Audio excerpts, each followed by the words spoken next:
ذکر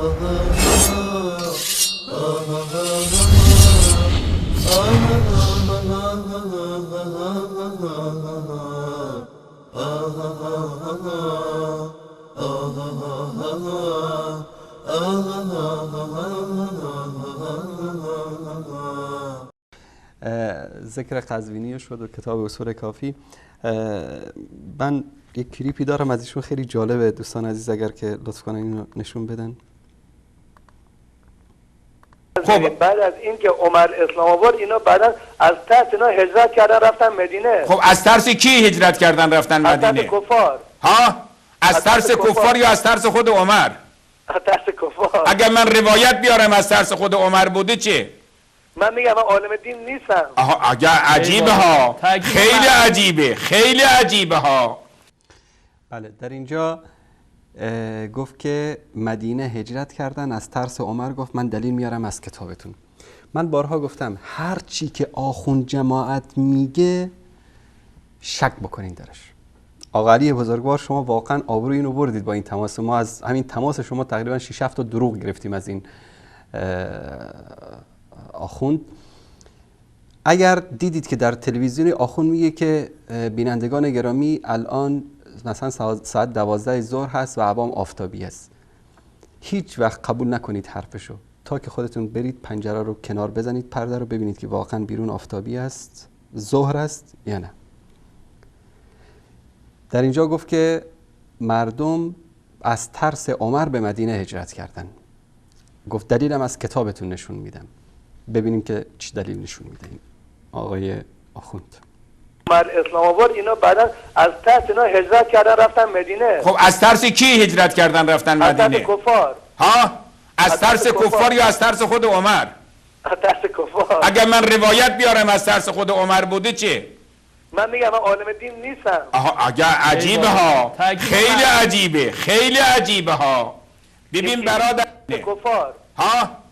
عزیز من حرف که میزنم، ببین برادر بزرگوار، من عیناً برای شما عرض کنم روایت برای تو بیارم تا کاملا روشن بشه. بله ببین عزیز من، این کتابه. حداقل بپذیر چیزی که بله ببین عزیز من، میگه آقای برای شما عرض کنم عبدالرحمن ابن حارث نقل میکنه، میگه کان عمر ابن الخطاب من اشد الناس علینا فی اسلامنا. عمر ابن الخطاب از همه بیشتر در رابطه با اسلام ما سختگیری میکرد، ما را شکنجه میکرد، اذیتمون میکرد. میگه من سوار شتر بودم، داشته میرفتیم برای هجرت به حبشه. عمر آمد جلو، گفت اینه یا ام عبدالله، کجا میخواد برید شما؟ عمر بله دوستان عزیز، یکی از عزیزان از اتاق کنترل میگه کی میخواید دست از سر این بردارید. وقتی که دروغگویی رو بس کنه ما دست از سرش برمیداریم. بیننده در مورد هجرت مدینه صحبت کرد، اینم بهش گفت که بله من دلیل میارم که عمر مانع میشد از این که مردم به مدینه هجرت بکنن. صفحه مانیتور خودشه، من نه اینجا کتابی از اهل سنت میارم نه این روایت رو میارم، اما مانیتور خودش. سبحان الله میاد ترجمه هم میکنه، میگه که وقتی که میخواستیم به سوی حبشه بریم، دوستان عزیز نشون بدن، ببینید این صفحه مانیتور خود شبکه ضلالت و گمراهی است. زمان هجرت به حبشه عمر فاروق مسلمان نشده بود و ثانیاً در همون زمانی هم که مسلمان نشده بود برخورد عمر با کسانی که هجرت میکرد به طرف حبشه رو این آخوند خودش در اینجا بیان میکنه. من ادامه کلیپو پخش میکنم. منتها در زمان هجرت به مدینه عمر از جمله سابقون الاولون بود، از جمله پیشگامان نخستین مهاجرین بود. بعد از هجرت عمر بود که مسلمان ها جرأت پیدا کردن که علنا خارج بشن از مکه. در روایت های تاریخی داریم که میگه عمر ابن خطاب رضی الله تعالی عنه اومد، شمشیرش رو گرفت، در کعبه طواف کرد، بعد یک گوشه وایستاد، گفت هر کسی که میخواد زنش بیوه بشه، بچهاش یتیم بشه، پشت این کوه بیاد جلوی منو بگیره. در روز روشن هجرت کرد به طرف مدینه.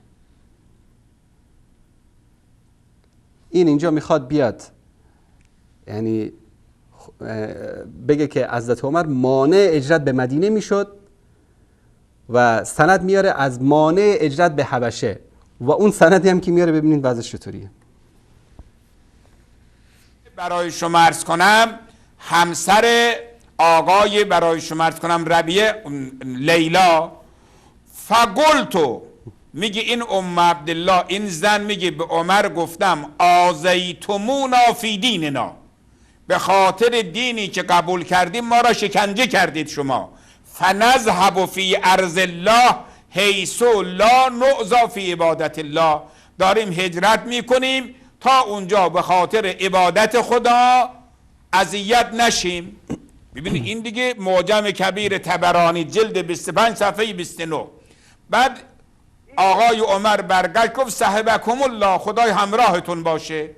بعد که همسرم عامر ابن ربیعه آمد گفتم آقای عمر خیلی مهربان شده بود، وقتی من گفتم به خاطر شکنجه تو داریم میریم شکنجه شما دل رحم آمد.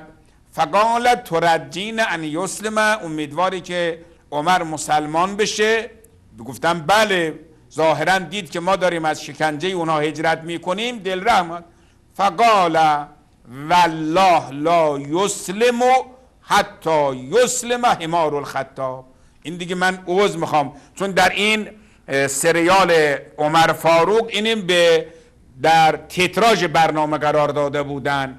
آقای عامر ابن ربیعه از مسلمانهای صدر اسلام گفت به خدا سوگند عمر اسلام نمی آورد تا الاغ پدرش خطاب اسلام بیاورد.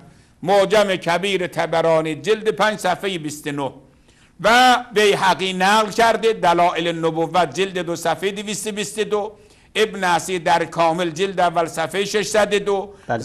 همه این روایت هایی که ذکر میکنه بالای پاورپوینتش رو ببینید دوستان عزیز، میگه عمر و ایذای مسلمانان و عامل هجرت به حبشه. برای مانع شدن هجرت مسلمان ها به مدینه رفته زحمت کشیده، پاورپوینت درست کرده، عمر و ایذای مسلمانان و عامل هجرت به حبشه. یعنی وقاحت، دروغگویی، خباثت تا این اندازه باور کنید که یعنی باور انسانی میشه. ثانیاً ایراد میگیره به این که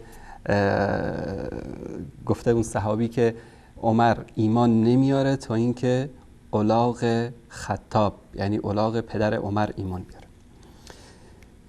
سبحان الله، این معجزه است. من همون اول گفتم که کسی که مریض باشه گل خوشبو هم بهش بدی میگه بوی گند میاد از این، چون دماغا اینا گندیده، اینا احساس نمیکنن. اینا فی قلوبهم مرض که الله سبحانه و تعالی میگه همین است. این اسلام بود که از عمری که کسی باور نمیکرد که ایمان بیاره، شخصی ساخت که ایمان آورد، با پیامبر همراهی کرد، مسلمان ها رو قیادت و رهبری کرد بعد از پیامبر.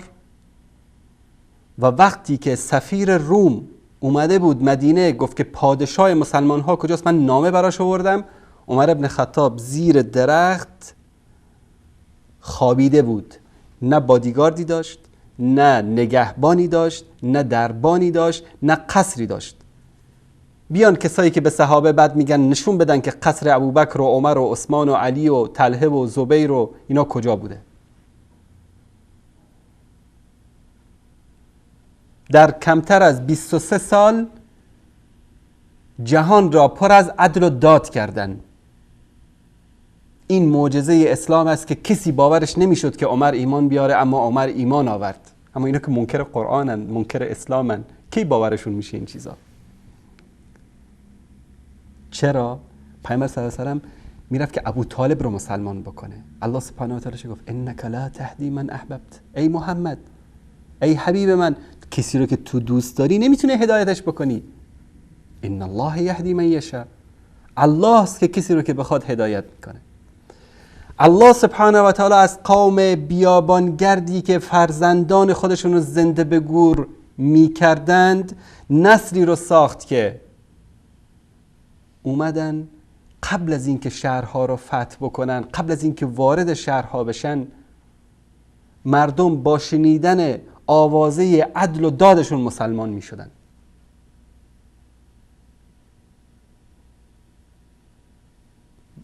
بعضی از دوستا شاید بگن خب در ایران در قادسیه جنگ شد. اگر پادشاهان ایران به خاطر حفظ اون نظامی که ساخته بودن، به خاطر حفظ اون ظلم و وحشت و بربریتی که حاکم بود نمی اومدن در جلوی لشکر اسلام قرار نمیتن، به لشکر اسلام حمله نمی کردن، اتفاقات رخ نمیداد. اندونزی بزرگترین کشور اسلامی است. فیلیپین، مالدیو، این جزری که اطراف بزرگترین کشور، حدود شاید چیزی حدود 800-900 میلیون مسلمان در این مناطق زندگی میکنن. بینی کسی خون نشده در اسلام آوردن اینا. تجار مسلمان ها به خاطر صدق و عدالتشون، تجار یمن برای تجارت میرفتن، به خاطر صدق و اخلاص مسلمان ها متاثر شدن، اسلام آوردن. تعداد کل کشته هایی که به دست پیامبر و صحابه کشته شدن حساب بکنید در دوران پیامبر صلی الله علیه و سلم به 1000 تا نمیرسه. تنها در 2 جنگ جهانی اول و دوم بیش از 80-90 میلیون انسان رو قتل عام کردن. جهان متمدن.